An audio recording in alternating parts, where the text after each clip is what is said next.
My friends, hello. You may have heard about the UK's new tech prosperity deal, which will see some £30 billion of investment into AI across the island in the next few years here.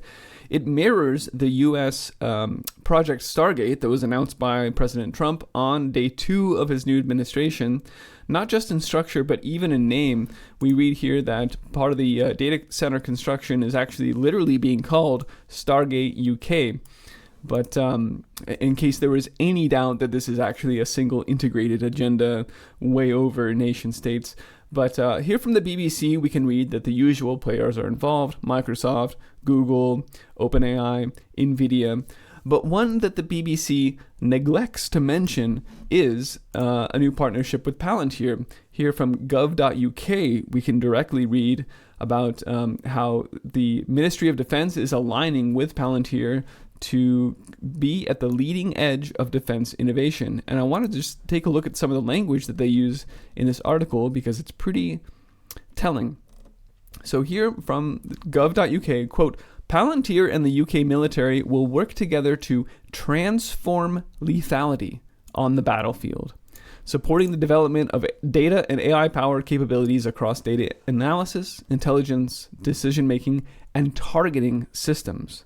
And in case that's not specific enough, we can continue reading.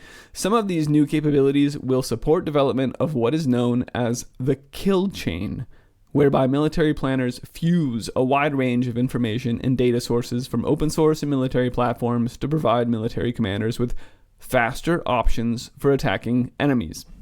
And I just think this is worth pointing out because as people's electric bills are going sky high, and as we're hearing about water shortages here and there because both of these things are being consumed by the behemoth data centers that are being created for this AI global surveillance system, of course, they're dangling a carrot, right? They've got their promises of it's going to make everything better. It's going to be a new AI future for all of us, when in reality, and indeed directly from the government's own writings on their website, it's about transforming lethality.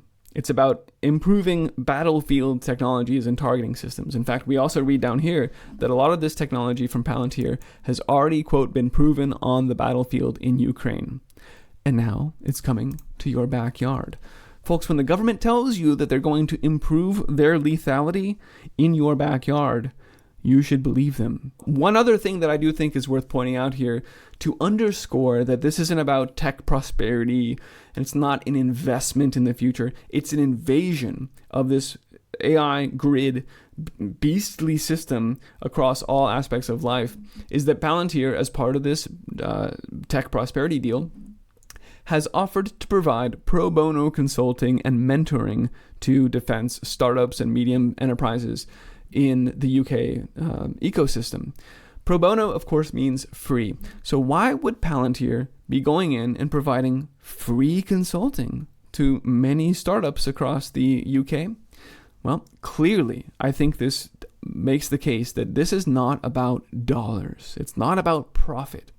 It's about getting their tentacles on the data. That's why it's worth their time to send in consultants to help you figure out how to feed the beast. All right. So I just thought this would keep this super short to make it a kind of a decode of the rhetoric that's being posted and then the reality that's actually being executed on actively right now on a daily basis everywhere around us. So spread the word about this. People need to understand what's going on. And we need to be taking steps to build a different future than the one they have envisioned for us and are now actively building. Thanks for watching. You can find more reports on unshadowed.org.